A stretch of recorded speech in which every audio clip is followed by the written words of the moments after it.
Assalamualaikum warahmatullahi wabarakatuh. Halo, kita berjumpa kembali ya. Sekarang saya akan menerangkan materi tentang ketentuan sholat fardu. Sholat fardu yaitu amal ibadah yang paling utama adalah apa? Sholat ya. Sholat merupakan amal ibadah yang pertama kali dihisab atau dihitung pada hari kiamat ya. Jika sholat baik, seluruh amal seseorang itu baik. Tetapi jika sholatnya buruk, maka amal seseorang itu buruk. Sholat juga dapat menghapus dosa seseorang. Orang yang mengerjakan sholat bagaikan orang yang mandi di sungai yang jernih. Jika kita melakukan sholat sehari semalam 5 kali, seperti kita sehari mandi 5 kali ya, gitu ya. Badan kita akan bersih dan sehat. Maka orang yang sholat dirinya akan bersih dari dosa. Sangatlah penting kita orang Islam melakukan sholat ya. Itu ya. Nanti yang kita pelajari selanjutnya ini yaitu sholat, syarat wajib sholat. Ada 3. Yang pertama yaitu Islam, yang kedua balik, yang ketiga berakal sehat. Yang pertama saya terangkan ya, Islam.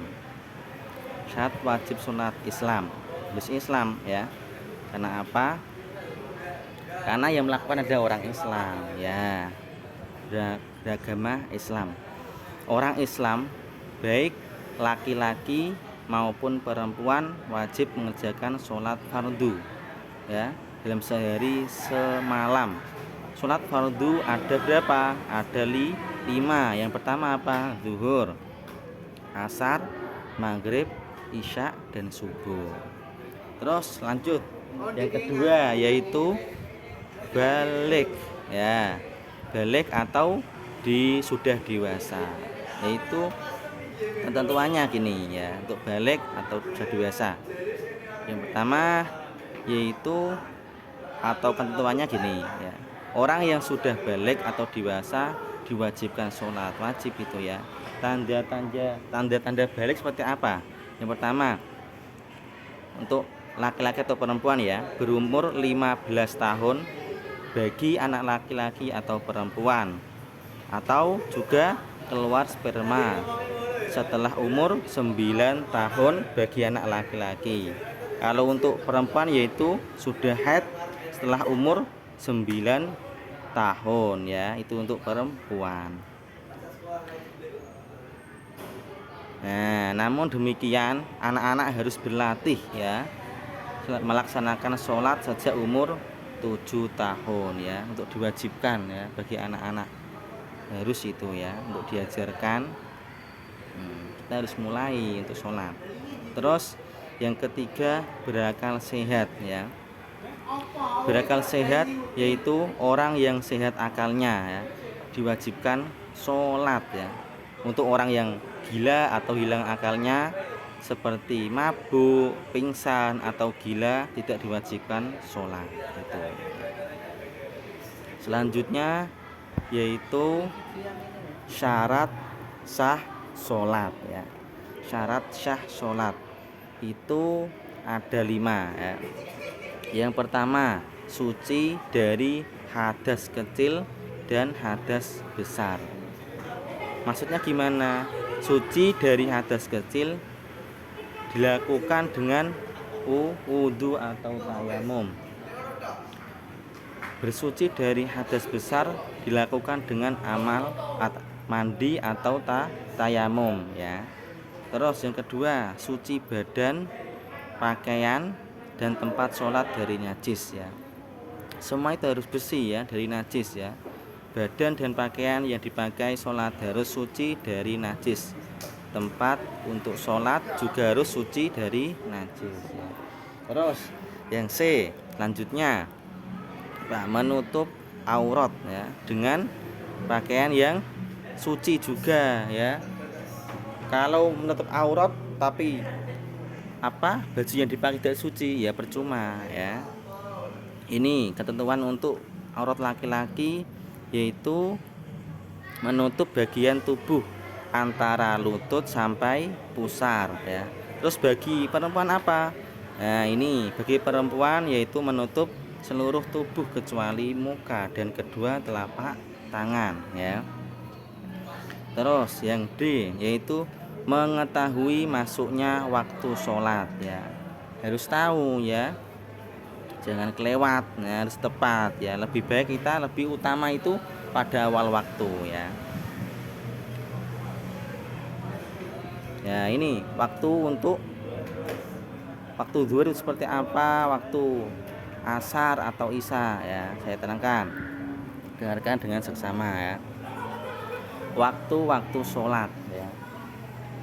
Yang pertama, waktu sholat zuhur ya, dimulai dari tergelincirnya matahari dari tengah-tengah langit ke arah barat dan berakhir ketika bayangan suatu benda menyamai ukuran panjangnya dengan benda tersebut ya, itu waktu zuhur ya.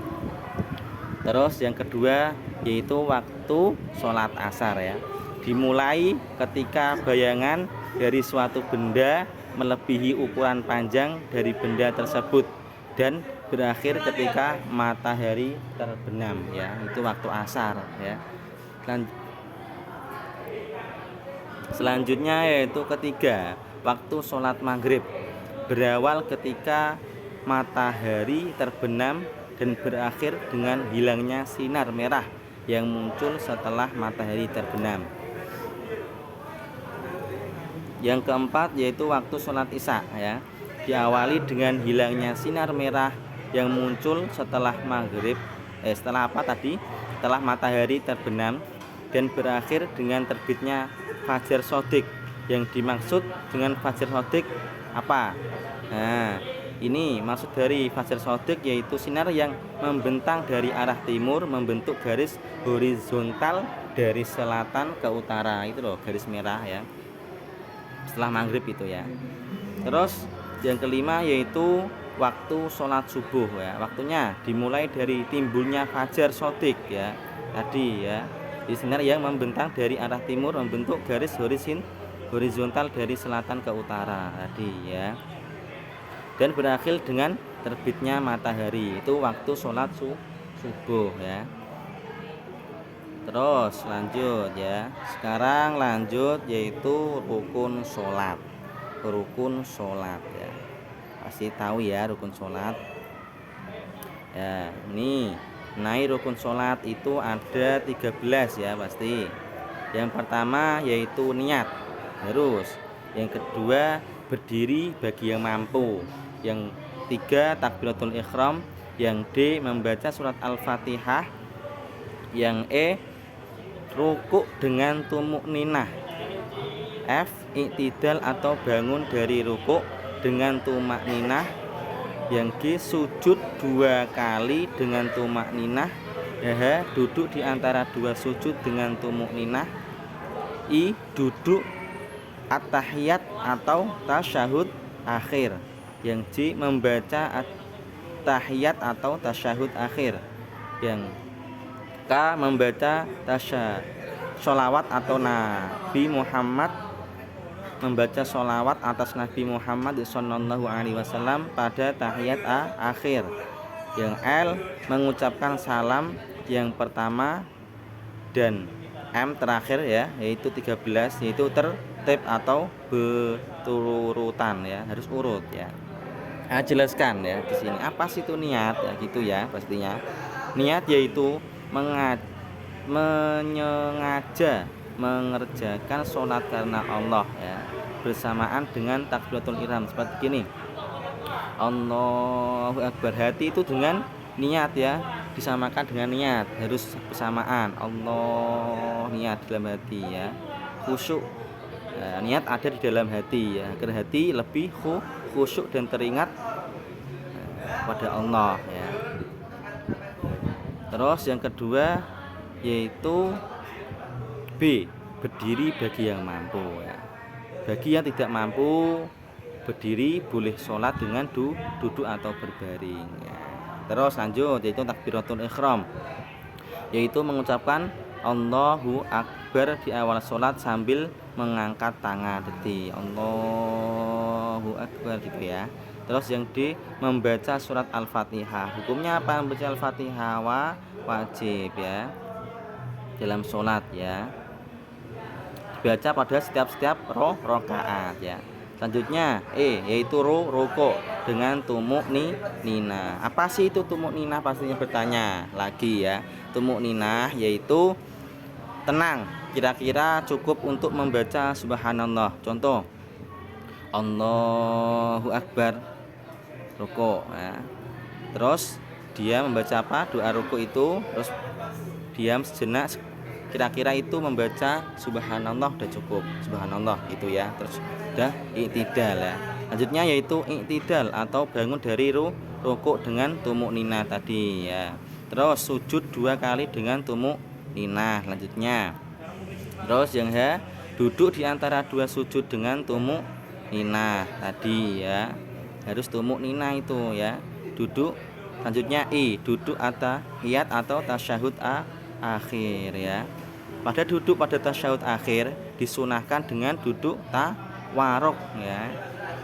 Terus yang J yaitu membaca at-tahiyat atau tasyahud akhir.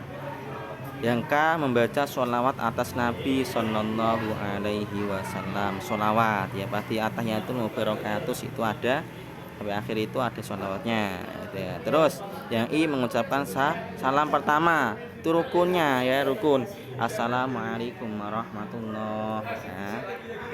Itu salam pertama itu ya, rukun ya. Terus yang terakhir itu tertib, harus berurutan ya, harus urut, tidak boleh apa meloncat-loncat gitu loh. Yang pertama terus niat dulu, terus ruko, harus urut ya, mulai dari niat, berdiri, takbiratul ihram, baca Fatihah, ruko, i'tidal dan seterusnya gitu. Harus urut ya. Tersebut dilakukan secara urut ya, harusnya sampai akhir ya. Dah, sekian dari saya. Kurangnya mohon maaf ya. Saya wassalamualaikum warahmatullahi wabarakatuh. Semoga bermanfaat ya. Sampai jumpa kembali ya.